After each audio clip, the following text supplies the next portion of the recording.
الحمد للہ رب العالمین والصلاة والسلام علی خاتم النبیین اما بعد فاعوذ باللہ من الشیطان الرجیم بسم اللہ الرحمن الرحیم۔ ناظرین کرام، السلام علیکم ورحمۃ اللہ وبرکاتہ۔ محترم ناظرین کرام، اللہ رب العزت کا ہم پر بہت کروڑ احسان ہے کہ اس نے اس دنیا کائنات کو بنایا اور اس دنیا کائنات کو طرح طرح سے سجایا اور ہمیں بے شمار نعمتوں سے نوازا۔ انہی نعمتوں میں سے ایک نعمت اللہ رب العزت نے ہمیں ماہ رمضان المبارک کی صورت میں بھی عطا فرمائی۔ اس نعمت پر اللہ تبارک و تعالیٰ کا جتنا بھی شکر ادا کیا جائے وہ کم ہے۔ بہت سے مسلمان ایسے بھی ہیں کہ جو اس وقت اس دنیا میں نہیں ہیں۔ اگر غور فرمایا جائے تو رمضان المبارک کی آمد ہے اور ہمارے بہت سے عزیز و اقربا جو پچھلے رمضان المبارک میں ہمارے ساتھ تھے لیکن آج وہ اس دنیا میں نہیں ہیں، تو اس بات پر بھی ہمیں اللہ عز و جل کا شکر ادا کرنا چاہیے کہ اللہ تبارک و تعالیٰ نے ہمیں رمضان المبارک جیسی نعمت سے پھر ہمیں نوازا ہے اور زندگی میں ایک بار پھر ہمیں رمضان المبارک دیکھنا نصیب ہو رہا ہے۔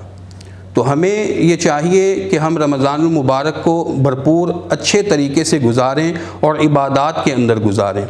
آئیے میں آپ کی طرف کچھ ملفوظات جو ہیں وہ آپ کی طرف بڑھاتا ہوں، آپ سنیے سمجھیے۔ آئیے میں بھی نیت کرتا ہوں ہم سنتے ہیں اور سمجھتے ہیں اور ان باتوں کو، ان ملفوظات کو اپنے دل کے پیارے گلدستے میں سجانے کی کوشش کرتے ہیں۔ میرے آقا محمد مصطفیٰ جناب خاتم النبیین صلی اللہ تعالیٰ علیہ وآلہ وسلم کے درود و سلام کے بہت سے فضائل ہیں۔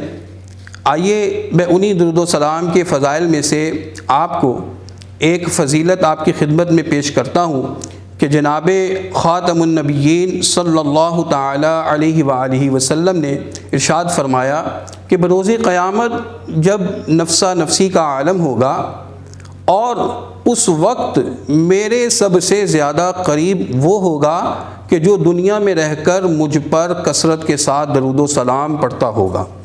تو اللہ تبارک و تعالیٰ سے ہم دعا کرتے ہیں کہ اللہ تبارک و تعالیٰ ہم سب کو ان خوش نصیبوں میں شامل فرما لے کہ ہم بھی جناب خاتم النبیین سید المرسلین صلی اللہ تعالیٰ علیہ وآلہ وسلم کا قرب حاصل کرنے میں کامیاب ہو جائیں۔ یہ جو حدیث مبارکہ میں نے آپ کی خدمت میں پیش کی ہے، یہ ترمذی شریف کی میں نے حدیث مبارکہ پیش کی ہے۔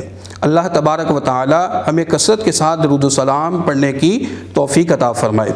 محترم ناظرین کرام، جیسا کہ میرے پیارے آقا صلی اللہ تعالیٰ علیہ وآلہ وسلم نے حدیث مبارکہ میں فرمایا کہ انا مدینۃ العلم وعلی بابها، کہ میں علم کا شہر ہوں اور علی المرتضیٰ شیر خدا کرم اللہ تعالیٰ وجہہ الکریم اس کا دروازہ ہے۔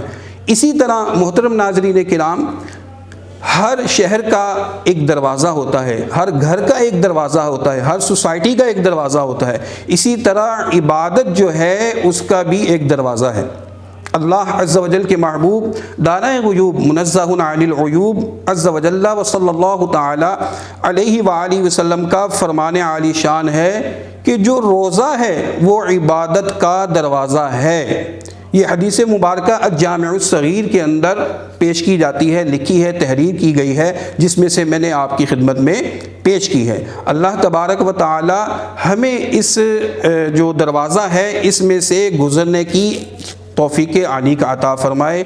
آمین بجاہ النبی الامین صلی اللہ تعالی علیہ وآلہ وسلم۔ وما علینا الا البلاغ المبین۔